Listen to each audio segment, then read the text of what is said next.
Welcome to the Historical Biographies channel.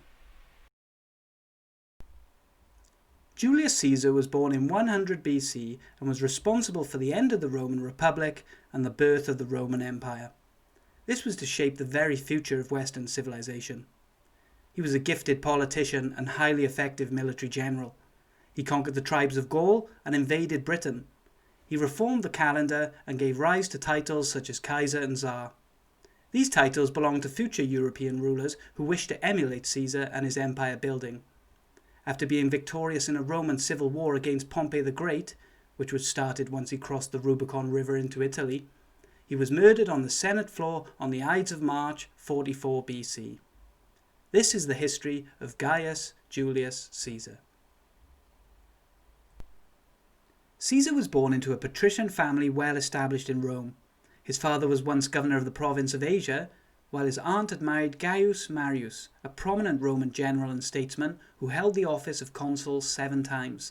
This was more than anyone previously and the highest political office in Rome. Marius reformed the Roman army, developing a more cohesive unit of professional soldiers. He also designed the pilum, a javelin weapon that would bend upon impact with the target.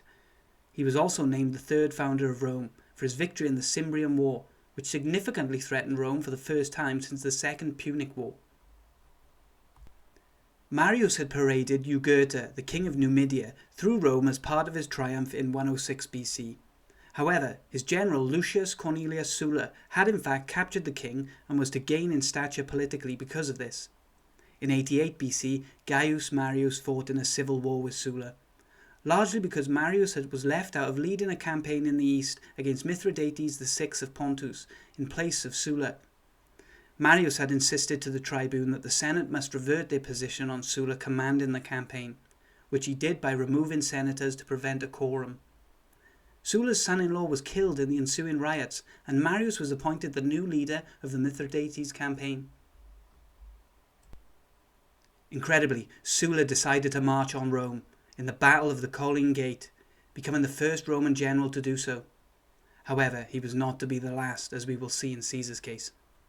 In return, Marius offered all slaves their freedom should they decide to fight for Gaius Marius. However, Marius was forced to flee the city as his force could not resist Sulla's attack, and he went into exile to Africa. Sulla then began to proceed with the First Mithridatic War. This allowed Marius to return to Rome for his 7th consulship, while Caesar was appointed to the position of High Priest of Jupiter. Marius then died in 86 BC after only 17 days as consul. In 85 BC, Caesar married Cornelia, who was the daughter of Marius' ally Lucius Cornelius Caesar, the leader of the Marians after Gaius Marius' death. By 83 BC, a second civil war between the Marian faction and Sulla had broken out. This ended up with Sulla reviving the dictatorship of Rome, the first time since 200 BC. Caesar was only 16 years old when his father had died, and when the series of civil wars between Sulla and Marius had come to an end, he was considered a target. He was stripped of his inheritance and priesthood before being forced to flee Rome. His mother's side of the family were supporters of Sulla, and so Caesar was fortunate to be spared, as over 1,500 nobles were executed. Sulla was only willing to spare Caesar if he came out of hiding and faced the dictator. Sulla regretted sparing Caesar, and the historian Suetonius says that Sulla noted, "In this Caesar there are many Mariuses." In 81 BC, Sulla resigned as dictator and disbanded his legions, as the usual order was then re-established in Rome, although he was elected consul for the second time in the next year, 80 BC. By now, Rome was emerging as an empire, and the policies of the Senate were more befitting of a local government that worked when Rome was a city-state and was not going to work with the controlling of an empire. As Rome expanded, the army was professionalized to help conquer and control new territories across the Mediterranean before returning veterans had little money and were returning to an overcrowded Rome. For the previous century, the Senate was divided between reformers, known as populares, such as Marius and Caesar, and conservative-minded politicians such as Sulla, Cato the Younger, and Cicero, who were known as the Optimates. The reformers were a political faction that advocated land reform and favoured the distribution of land to the poor and returning veterans, whereas the conservatives did not want to deviate from prior tradition. When Caesar left Rome, he had lost his priesthood and joined the army, sailing to Cilicia in Asia Minor and feeling that he would be much safer far away from Sulla. He was honoured for serving with distinction and won the civic crown after fighting in the siege of Mytilene. He also went to Bithynia to get aid from King Nicomedes and his court, and it was suspected that he had an affair with the king. His enemies capitalized on this by referring to Caesar as the Queen of Bithynia in order to humiliate him. However, in 78 BC, Sulla died, and Caesar decided the time was right to return to Rome. When crossing the Aegean Sea after receiving training in rhetoric from a Greek scholar, Caesar was kidnapped by pirates and held hostage for 1 month. When the pirates demanded 20 talents to release him, Caesar confidently insisted that they should have asked for 50 as a more deserving ransom. This was almost 1 ton of silver. Caesar was to practice his rhetoric and stated that he would have the pirates hanged as soon as he was able to return after being freed. Once the ransom was paid, Caesar raised his own fleet at Miletus, and then returned to fight the pirates, reclaiming the ransom, imprisoning them, and crucifying them, just as he had promised. He had sliced their throats prior to crucifixion, as a way of being lenient. Caesar was a junior officer in the war against the slave revolt led by Spartacus, a former gladiator from Thrace. Marcus Licinius Crassus was the richest man in Rome at the time and was given the task of ending the slave rebellion. Crassus was a commander under Sulla, and as a commanding officer over the slave revolt, he revived the ancient Roman punishment of decimation. Here, 1 out of every 10 soldiers are executed by the other members of the cohort, according to the drawing of lots. This punishment was used in the event of desertion and mutiny, and any soldier was vulnerable for execution regardless of rank. The first ever Roman fire brigade was also created by Crassus. However, if an owner did not agree to sell his burning building to Crassus, he would let the structure burn to the ground. Crassus twice shared the consulship with Pompey the Great, who had also fought on the side of Sulla. Since Caesar was now without his inheritance, he was forced to live in a more modest neighbourhood of Rome. He was elected military tribune, his first political post before being elected quaestor in 69 BC. His wife Cornelia died in the same year, and Caesar then left to serve as quaestor in Hispania. In Spain, it is said that he saw a statue of Alexander the Great and was disappointed with not having achieved as much as the legendary Alexander, who had conquered Persia and the East by Caesar's age. He returned to Rome in 67 BC and married Pompeia, who was a granddaughter of Sulla. In 65 BC, he was elected aedile and then elected as Pontifex Maximus, the chief priest of the Roman religion in 63 BC. Caesar was now ascending in the ranks of political office in Rome. Cicero was elected consul the same year. Caesar was then appointed to govern Hispania in 61 BC, and Cato the Younger, as an optimate, was in strongest opposition to Caesar in the Senate at this time. At this point, Caesar was still very much in debt and had to turn to Crassus for help, as he had become one of the wealthiest men in Rome through real estate. Crassus paid off some of Julius Caesar's debts and acted as his financial patron, in return for political support over his co-consul Pompey's interests. After conquering 2 times in Spain, Caesar was honorifically called Imperator by his troops, which meant that he was eligible for a triumphant march. However, Caesar was more interested in applying for consul that year in 59 BC, so he chose not to have a triumph in Rome after his victories in Spain. Caesar, Pompey and Crassus came together in an informal alliance known as the First Triumvirate, the rule of 3 men. This was solidified by the marriage of Pompey to Caesar's daughter Julia, while Caesar got married once more to a woman named Calpurnia, who also had political ties with the Senate elite. Pompey was given the title the Great after his success in Sulla's second civil war, and was consul 3 times, twice with Crassus. Caesar proposed a law to redistribute public land to the poor, which was supported by Crassus and Pompey, and made the First Triumvirate concrete. With the support of Pompey's military veterans and the sponsorship networks of Crassus, Caesar could now effectively oppose the optimates of the Senate. After his consulship, Caesar managed to obtain the governorship of Cisalpine Gaul in northern Italy and Transalpine Gaul in southern France, with a term of 5 years, meaning he was immune from prosecution in that time. This was important because of the irregularities in his consulship year when he bullied his co-consul. Caesar inherited 4 legions, and the Romans were weary that the Gauls were intent on migrating south, providing Caesar with new opportunities in the unconquered regions. Caesar was to go on to become a great military commander in Gaul. The Gallic Wars. Julius Caesar wrote a commentary on the Gallic Wars and the culture of Gaul, even though he was to destroy it. Caesar raised 2 new legions and defeated the Helvetii after they had tried to move in from modern Switzerland towards France after being attacked by Germans. Pompey sent a further legion, and Caesar levied 2 more legions to bring his force to 10 legions in total. He successfully campaigned in the west and north of Gaul until he was directly opposite Britain, which he could now invade. Before Caesar could invade Britain, though, he was forced to halt the encroachment of 2 Germanic tribes into Gaul.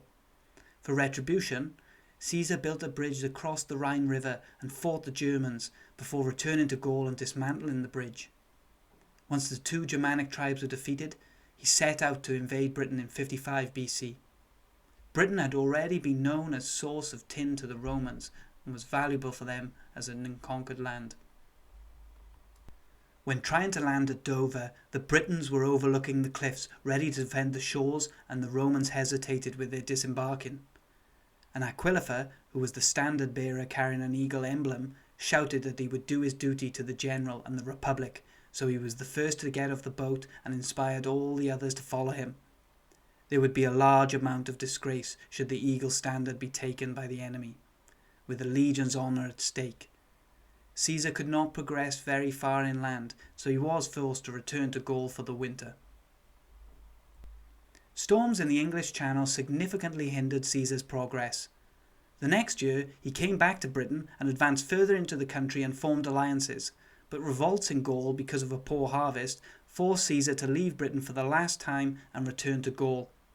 In 53 BC, Crassus had died from a failed invasion of the east, and Pompey's wife, and Caesar's daughter Julia, had died in childbirth. This meant that the first triumvirate was to be no more. In 52 BC, Caesar was faced with an attempt by the Gauls to unite against the Romans, led by Vercingetorix.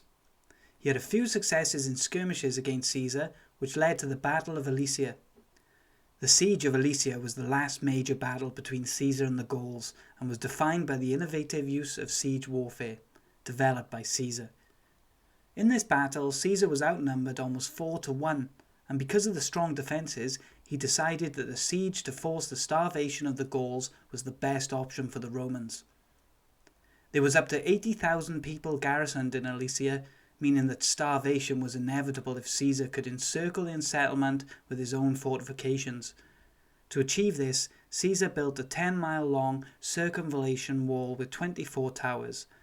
This was to include an elaborate system of internal trenches filled with water and sharpened stakes to prevent the Gauls from raiding the working Romans.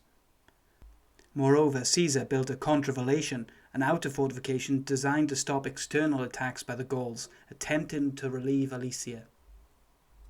The inspired siege attempt at Alesia resulted in the surrender of Vercingetorix and effectively the conquer of Gaul. The historian Plutarch claimed that the Roman army had fought against 3 million men in total, with 1 million killed and 1 million more enslaved, while a total of 300 tribes were subjugated and 800 cities were destroyed in the process. The Senate granted 20 days of thanksgiving for Caesar's victory, but he again refused a triumphal parade for political reasons. Vercingetorix was taken prisoner and held for 5 years in wait for Caesar's triumph, where he was then killed. The Roman Civil War. Caesar had now served 8 years in Gaul, and the Senate supported Pompey as consul, while Caesar was considered a military hero. After conquering Gaul, the Senate led by Pompey ordered Caesar to disband his army and return to Rome, as his term as governor had ended. Caesar knew that he would be prosecuted, as his immunity was now over and Pompey had accused Caesar of treason. In 49 BC, Caesar decided to cross the Rubicon River at the frontier of Italy with only a single legion, the 13th Legion, before quoting the Greek playwright menander, alia acta est, or the die is cast. The general population of Rome approved of his actions as he was a military hero after the Gallic Wars. Caesar marched on Rome in a triumphal procession while the Senate was unaware that he had only one legion.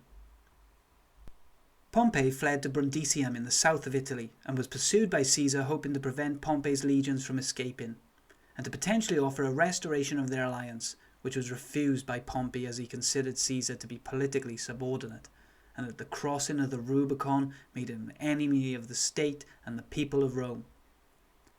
Pompey managed to escape to the eastern coast of Greece, leaving Caesar in control of Italy. Caesar marched north in 27 days to pacify Rome and Hispania. Italy was left under Mark Antony's control. When Caesar returned to Rome and was appointed dictator, Mark Antony was his master of the horse and second in command. After being elected consul, he resigned his dictatorship and conclusively defeated Pompey at Pharsalus in Greece, mainly because of miscommunications between Pompey's front cavalry. Caesar then chased Pompey to Egypt, where Pompey was murdered by an officer of King Ptolemy. Caesar was given Pompey's decapitated head, and then he promptly had the assassins put to death. In Egypt, a civil war between the pharaoh Ptolemy XIII and his sister and wife Cleopatra was won by Cleopatra when Caesar defeated the pharaoh's forces at the Battle of the Nile. This was in 47 BC. It is thought he might have sided with Cleopatra because of Ptolemy's role in Pompey's death. Cleopatra was installed as ruler of Egypt and gave birth to Caesar's only biological son, Caesarion. They never married, as Roman law prohibited marriage between a Roman citizen and a non-Roman citizen. So Caesar pursued this relationship while still married to Calpurnia. Cleopatra visited Rome on a few occasions and resided at Caesar's villa in Rome. After leaving Egypt, Caesar went to Anatolia and defeated the king of Pontus, where he mocked Pompey's victories over such easy foes. Caesar then proceeded to deal with Pompey's supporters in Africa and defeated Cato the Younger in 46 BC, who then committed suicide. Pompey's sons escaped to Spain, where Caesar gave chase. On the back of this, Caesar was appointed dictator for 10 years and consul for the third and fourth time in 46 and 45 BC. The last opposition to Caesar was defeated at the Battle of Munda, and a triumph was held to commemorate Caesar's victories. Plutarch noted that many Romans found the triumph to have been in poor taste, as it was a civil war only involving Romans. In 45 BC, Caesar drafted his will and named his heir and successor as Octavian, his grandnephew. He also left a large gift to the citizens of Rome. Caesar passed a law to limit terms of governors and ordered a census to be taken. The Forum of Caesar was built, and he made plans for 15,000 military veterans to be distributed land. He reformed the calendar, which was subsequently called the Julian calendar in his name. He replaced the Roman calendar that was based on the movements of the moon with the Egyptian calendar based on the sun.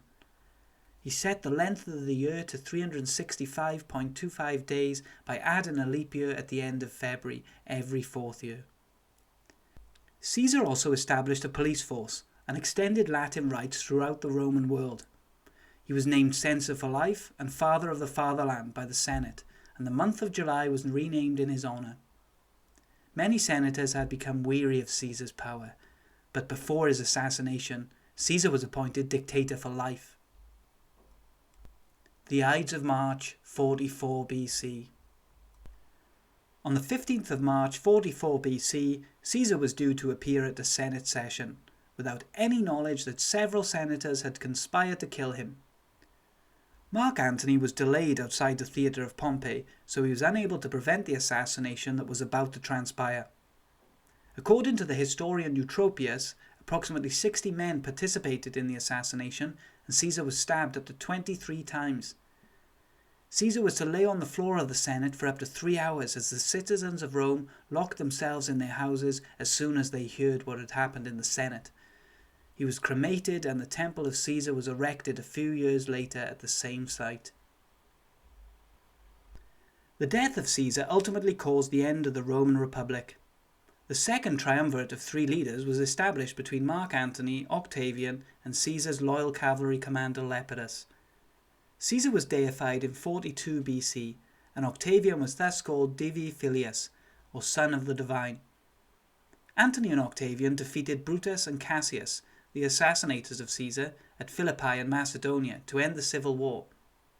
Mark Antony then formed an alliance with Cleopatra, which was to precede a third civil war between Antony and Octavian. Mark Antony had even suggested that Octavian had earned his inheritance through sexual favours to Caesar, in an attempt of political slander. In 31 BC, Octavian defeated Mark Antony at the Battle of Actium, which resulted in Octavian becoming the first Roman Empire as Caesar Augustus.